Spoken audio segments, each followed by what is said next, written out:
Tips when dealing with and drafting for clients with diminishing capacity. That's the subject of today's ACTEC Trust and Estate Talk.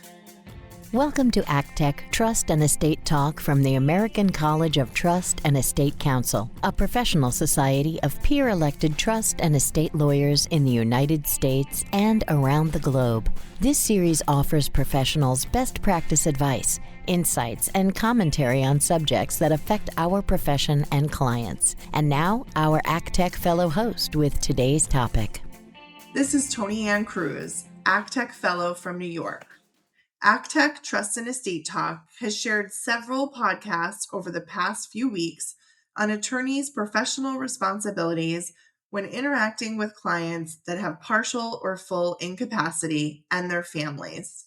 Today, ACTEC Fellows Tara Ann Pleat of Clifton Park, New York, and Kim Kamen of Chicago will wrap up this topic and share lessons learned and their top tips. Welcome, Tara and Kim. Thank you very much, Tony. This is Kim Kamen here. So this is such an important topic. All or almost all of us have had to deal with it at some point, and none of us think that this is an easy area to address. And that's one of the reasons that we are so gratified that ACTEC is focusing on this topic. But let me start with a couple of facts to provide some context that likely will not be surprising. Some basic facts are that over 55 million adults worldwide have dementia and approximately 6.5 million in the US. We all know that dementia becomes more prevalent with age, and almost 40% of adults over the age of 90 have dementia.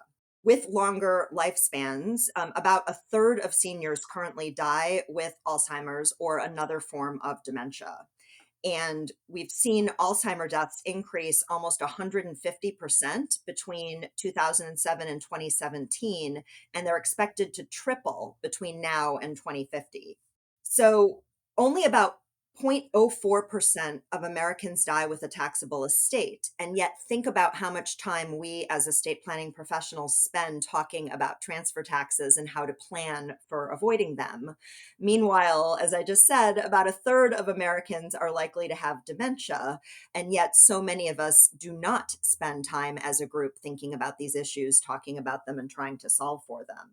It's also important to remember that there are a lot of causes for cognitive impairment, not just dementia. So it's important to always be attuned to diminishing or diminished capacity in all of its forms and its various causes that may be temporary or permanent, and how we address these aspects in our representation or working with clients, both in planning and administration.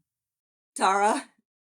In following up on the opening comments here, one of the contentions of major importance is the concept of medical impairment, and that we as lawyers can maybe see it sometimes, especially if we have had longstanding working relationship with a client and we recognize that maybe they're failing or they're not as quick as they used to be. But the point here is that none of us as lawyers, unless we have dual degrees, really have the expertise to diagnose a particular illness, obviously, or really be certain around diminished and diminishing capacity. And one of the main points that I would make here is that it's really important, when able, to get the opinion of or consult with medical professionals who can properly diagnose or properly identify an illness, injury, or other impairment that is affecting our clients' abilities to make rational decisions, or if that impairment is somehow impacting their decision making in a way that perhaps isn't modifying their estate plan per se, but is putting them at risk in one way or another. That will often come up in the context of guardianship proceedings and otherwise. And then we also have the responsibility to maintain as close to a traditional lawyer-client relationship as possible, even when we are recognizing there's diminished or diminishing capacity. Professor Mary Radford recently gave a podcast for ACTEC focusing on the model rules of professional conduct, addressing exactly that. How are we ethically obligated to represent individuals with diminished or diminishing capacity?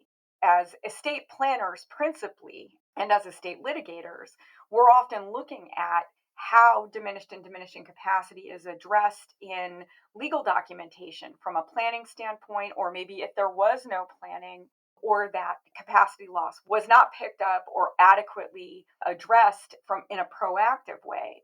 So Kim, from thinking about it from that perspective, knowing that as planners we really have to be thinking about the possibility that one third of our client base is going to suffer from a diminished or diminishing capacity. How do we address that, or how would you advise we address that in our estate planning documents? Thank you so much. Well, so we all know that the default, if we don't deal with it properly in our documents, is that there is likely to be some version of litigation and or a guardianship proceeding in order to declare those who are suffering from diminished or diminishing capacity and no longer can manage financial affairs. There'll need to be a guardian appointed to represent those people. So the best practice in estate planning is to work with clients in advance who have capacity and anticipate that this could happen in the future. So there are a couple of tools that we want to focus on. We want to focus on drafting powers of attorney for healthcare and powers of attorney for property that do anticipate future incapacity. The first thing that we need to focus on is making sure that our clients are naming an agent, and this is an individual who can stand in their stead, that this is an agent on the powers of attorney for healthcare for whom HIPAA has been waived so that the agent can have access to their medical records. It is important for this agent to be appointed in a document that is durable and effective immediately, rather than having a springing power. In fact, some states don't even allow springing powers anymore. But the last thing in the world our clients need when they are, in fact, incapacitated is for power to say it is only effective after they've been declared incapacitated, which means that nobody can step in and act on their behalf in an emergency situation or until such time as they're declared incapacitated, which could be a long and grueling process depending on whether they have provided for how they can be declared to be incapacitated. Another thing to keep in mind with these agencies is not to be naming co-agents, which can be very messy if in fact our client is incapacitated and needs someone to be acting for them. But it is fine if the client wanted their agent to be consulting with others to recommend that, for example, if one child is acting, that that child please consult with the other children and keep them reasonably informed of their actions. The second important document is the revocable living trust.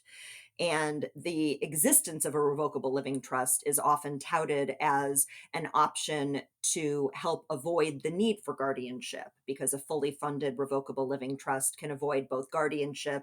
If all of the assets are in the trust, the successor trustee can step in for our client, and similarly to avoid probate at death. With the revocable living trust, then, we also want to make sure that that is a document that anticipates exactly what is the process for declaring the settlor, the principal, the client to be incapacitated. And far too often, I see documents that say, oh, a doctor can declare them to be incapacitated. But from a practical perspective, that doesn't just spontaneously happen where doctors just declare their patients to be incapacitated for legal purposes. So, a best practice would be instead to empower those whom your client trusts. For example, their spouse and a majority of their adult children, or their spouse and their two siblings, but to name a committee of individuals whom they trust, who by committee can determine them to be incapacitated, and then waive HIPAA so that they can also have a doctor consent to the declaration of incapacity so that the doctor is in fact involved and can weigh in to make sure that there is in fact something medical that's going on. That's a much more practical approach than just naming a doctor and expecting that that's going to solve the problem. Or God forbid, two doctors. I've seen that sometimes too, that, I can be declared disabled by my primary care physician and a physician who's a neuropsych specialist or who has some specialization in the primary incapacitating condition. And yet, what if the client at that point then refuses to sit through the tests and have the brain scans and have that specialist actually declare them incapacitated, which is very, very common, that the clients who know that they're starting to slip do not want to sit through that grueling exam. The next thing is to be anticipating capacity in irrevocable trusts. And drafting there can be done in a couple of ways, which also can be adopted, by the way, in the revocable living trust. One is to limit the ages for trustees. I've seen some documents that actually require a trustee to resign upon reaching a certain age unless a doctor certifies that they, in fact, still do have full capacity to manage financial affairs. Another can be to encourage our clients ahead of time to always anticipate having a co-trustee once they reach a certain age. Oftentimes that age is 80, occasionally 82 or 85. But that can be a very gentle way. Then you avoid needing to declare them incapacitated at all, because the co-trustee can just help them with whatever needs to be done. Another alternative is to allow a beneficiary to challenge the capacity of the fiduciary, and then that fiduciary needs to actually comply with a neuropsych test or have some type of medical confirmation that, in fact, they do still have full capacity to thoughtfully attend to the financial matters and other administrative matters of the trust. Or that if they fail to do so within a certain time frame, they are automatically removed and the successor trustee would step in. And then finally, anticipating in these trusts, building in that if a beneficiary becomes incapacitated, that the trust can convert to a special needs trust by a trust protector or somebody else, and that the trustee in their discretion can also take steps to protect a beneficiary that they believe is incapacitated, such as paying expenses directly rather than giving cash to that beneficiary. So those would be the top tips for drafting and anticipation of incapacity, both of the client, who is the settlor of the trust, the various fiduciaries of the various trusts, as well as the beneficiaries of the trusts. Tara, wanna bring us home as we wrap up here? Yeah, I think the last comment I would make is following up on Kim's final point relative to special or supplemental needs trusts, as there really is an art in drafting those documents, and often they are an afterthought. And it's really important to contemplate that there will be that need, and in doing so, that you're careful in drafting those provisions, just as you would be careful in drafting an estate tax minimization provision or other provision in your document. As I say, they're often written in as an afterthought, and often in a way that makes it very difficult for the fiduciary who takes on the role of trustee to actually accomplish their job. Again, on that point specifically, ACTEC has done a podcast, which I participated in along with a colleague, talking about exactly that, about how we draft for beneficiaries we know are incapacitated, and how we draft in a way that permits a complete and proper administration of those trusts. So rather than spend more time here talking about it, I would commend that podcast and the others focused on diminished and diminishing capacity to folks who are listening to this one. Thanks so much, Kim, and thanks for listening. Thank you, Tara and Kim, for this excellent discussion and for wrapping up this series on diminished capacity. Thank you for listening to this episode of ACTEC Trust and Estate Talk, the podcast series about wealth planning matters from the American College of Trust and Estate Counsel. To find an ACTEC lawyer near you, visit actec.org. Please subscribe to this series and leave us a rating or a review.